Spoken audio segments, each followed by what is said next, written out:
When I give it back to the teachers, they don't even mark the work. Why aren't you feeling urgent about this competition? Why aren't you feeling threatened by the system? Also, as a child, you don't want to be made as just like an investment, you know? Like, you're not a stock, you're not an ETF. You don't need to be giving back to your parent in the way that they want you to be. You will realize in the future how much effort we have put into raising you, and you will feel sorry if you don't work harder now.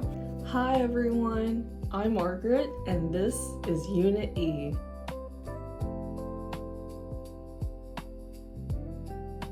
Okay, so today we're going to talk about the rat race, and specifically I felt this need to talk about this because we had a 2-week-long holiday for Christmas, and during this time period we had to prepare for our mock exams in January when we came back from school. Like the first week we come back, it's exams. So during the 2 weeks we had to prepare.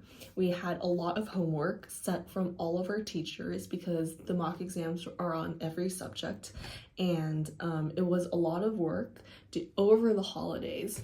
And before then, I have never had to worry about homework during a holiday because back at BCIS, all the holidays were just like a holiday. It wasn't like you need to do homework. There was no, fixed task set by the teachers, although there are some assignments that you will probably want to get done by then, but it's not mandatory. Like, no one will tell you off if you don't do your work during the holidays.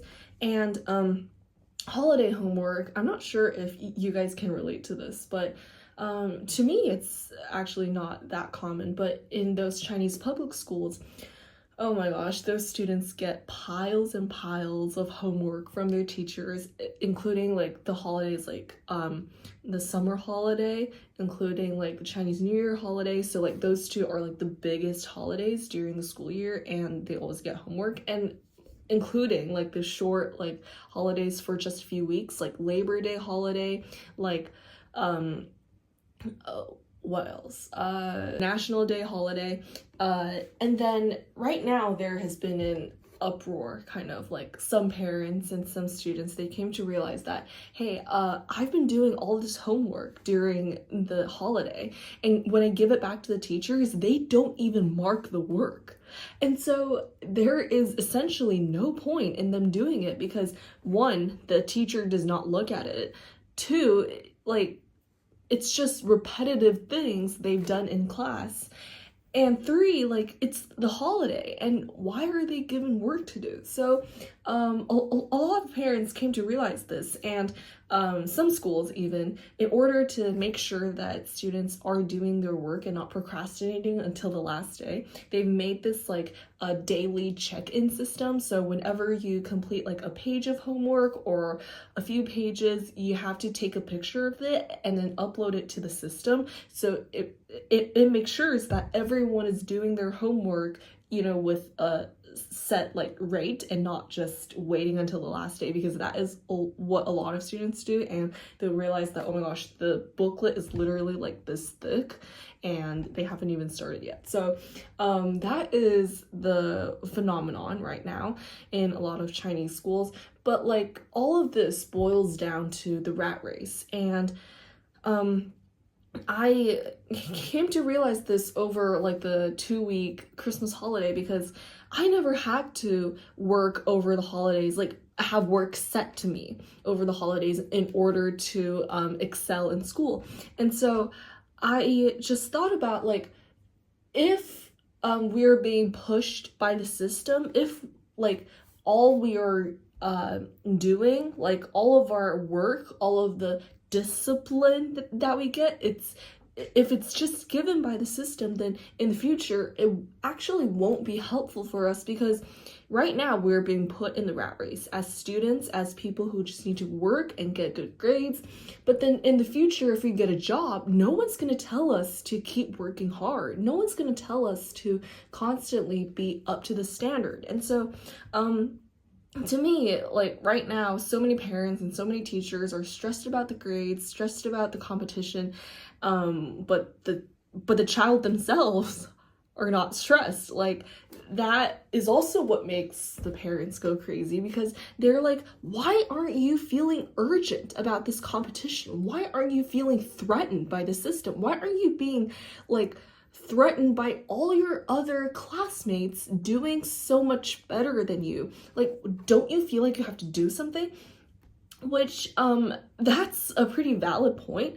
But what I think about is, if those students themselves, if they don't want to like get involved in this competition, they don't need to. Like, well, this is a very controversial statement, because for a lot of students, following this pathway of going to the gaokao, of doing well in school, like that is essentially their only way to get to a good university, in order to get a good job.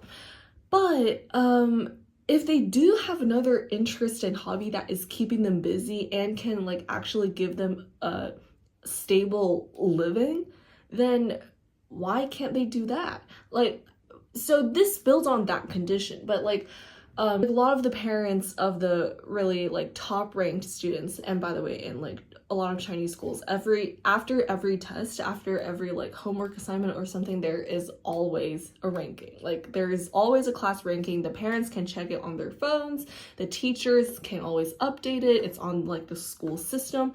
And so the parents of the kids who do well, they'll always be like when they meet the other parents of the children that might not do so well, they'll be like, oh, my child is ranked at like top 10 in the class. And mind you, like in the class there's like 60 something people, and in a grade there is usually like a couple hundred or sometimes even over 1,000 people.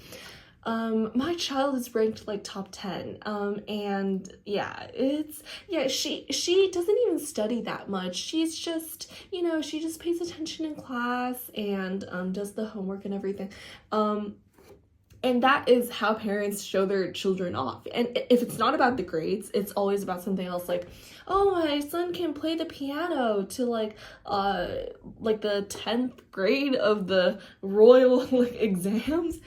Or my daughter just went to this horse riding competition and got first. Like, I know this sounds like very Asian parents, but this is the reality. Like, this is the reality of children. They need to always do something and to prove it in order to make in order to make their parents proud, in order to like have at least a sense of accomplishment in the society. Because apparently, if you don't do well in school, and if you don't and if you're not at the top tier of this competition, then unfortunately you're out. Like, unfortunately, you're just not part of the game anymore. And this is the reality, because parents, their only source of, well, not only, but their major source of pride is from their child. And if they can successfully raise a child, they feel like all their effort and all their investment in the child has given them back, which is kind of how they can think about it. But also, as a child, you don't want to be made as just like an investment, like you're not a stock, you're not an ETF. You don't need to be giving back to your parent in the way that they want you to be. But really, like, actually making the parents understand this, it takes a long time, and it takes maybe even a few generations, because it is only currently when the Chinese education system has realized this. So I do think that there is a lot of work that needs to be done on building this sense of like this is like unhealthy competition, and a lot of parents, like, they always tell their children, I'm doing this, I'm telling all of this just because of you. I want to make you better, and that's why I'm telling you off, yelling at you about your grades, reminding you that you need to work harder. Like, all of those things, after the parent makes the point, they'll always say, oh, it's just because of you. We want you to be better. We want you to, excel. You will realize in the future how much effort we have put into raising you, and you will feel sorry if you don't work harder now. This is in Chinese what we call 愧疚式教育, which means education that builds on the motivation of shame, and it builds on the motivation of like you feeling sorry for the other person, and in this case it's your parent. So the child will start to feel like, oh, if I don't do this, I will feel, so bad for my parents. If I don't do this, then all of the work my parent has done will be gone to waste, And I think this is just a difference in the child's and the parents' perception of their like value towards life, because the parent is thinking 5, 10 years, 15 years ahead, and they're thinking like, okay, if you don't work harder now, you're not going to get into a good college, you're not going to get into a good, company to work, and thus you're not going to make enough money to make a living. But then the child is thinking, oh my gosh, all my friends are out in the mall hanging out and I'm here doing my homework. Like, the child is thinking in the present while the parent is thinking in the future. So they have different priorities. But I think what the main problem is that even though students, they do realize that they need to work harder now and they need to get good grades for the future, they still don't feel the urgency of the competition that their parents feel, and then their parents are trying to force this pressure, are trying to force this sense of urgency onto their child to in turn let them realize like, oh, like they're being threatened and they need to constantly like be switched on and like do their work and get better grades and all of that. And so I think that it's really sad to see so many children being pressured by this system and by this really never-ending loop. And right now a lot of schools, even instead of getting to school at 8 and ending at 3:30, like how I guess most of you watching this would, in a lot of Chinese public schools, even those non-boarding schools, like even if you don't live at school, you're still expected to arrive at school at 6:30 or like latest 7, let's say, in a lot of like middle schools and high schools.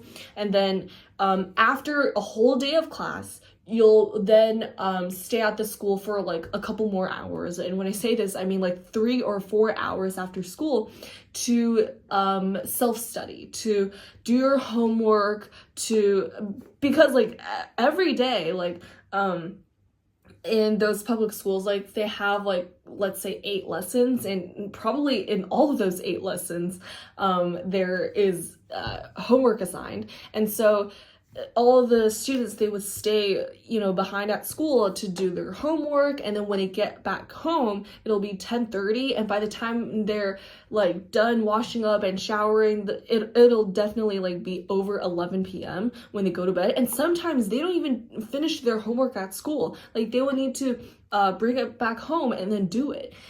And this system is only like made to maximize their probability of succeeding, of getting into a good college, because the gaokao, like the whole point of succeeding in it, like the whole key is to practice a lot and to basically like trial and error, like for a lot of subjects like, math, physics, science, it's just trial and error, and you just need to practice a lot. And so I recently saw this photo of, maybe I'll put it here. I recently saw this photo of like this Chinese girl who just finished her gaokao, and she got into a good college, but she took a photo of all the different booklets and practices that she had to complete to get into the school. And this exactly shows how much pressure and how much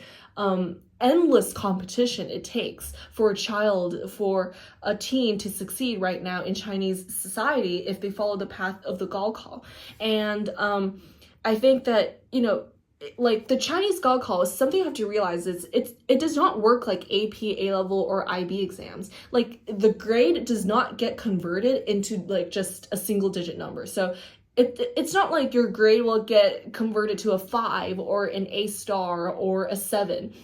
It's just your grade. Like your raw mark grade is what will be shown to society later on when you get to college, when you get to the workplace. The only, like the 3-digit number that you get from the test, the raw mark, is what everyone else will know about in society. So you know, us A-level students, for example, I'm taking the IGCSE right now, and your grade will get converted to like a 9 or an A star. So, you know, on your report card, it's still like, even if you're just on the line of a 9 or like well beyond a 9, it's still a 9, right? But, you know, the gaokao, it's out of 750 marks, and it's nearly impossible to get full marks. Like, if you get full marks in gaokao, wow, like, I'm pretty sure, like, the entire country would be celebrating this. It's extremely difficult, and so, like, this makes the rat race even more, you know, amplified, because so many students, like, today, someone gets, 650. That is a really high mark. Like already, like if you get something above 650, I think that's like the line for getting into Tsinghua and Peking University. And so those are like the top 2 schools of the country. And so that is like kind of the mark. And so a lot of people are like, oh my gosh, like just get anything above a 1650. Oh, no, 1650, a 650. And if you get above a 700, oh my goodness, like you are a genius already. Like you are getting up above a 700, but then there's always some room to improve there. You can get a 701, 702, 710. Like this is where the rat race never ends, because it is impossible to get full marks. But there is always some room to improve and to some room to be better than someone else. And so when I think about this, I feel so lucky to be, you know, not defined by just one mark when I get into college or get into society. And so I just think that this phenomenon of the rat race, I don't see any like way of it ending, and I don't see any way for society to like make it stop. So I just really hope that more students, that more parents can find ways to like staying in it and also like succeeding without it. It's very controversial, and so I don't even know how to comment on this, but to share the what's going on and to have you guys discuss about it, I guess. And I just think that more students, they should realize that in the future their reality is not defined by the gaokao. Like their capabilities is not defined by just one test, although it's very, very, very important.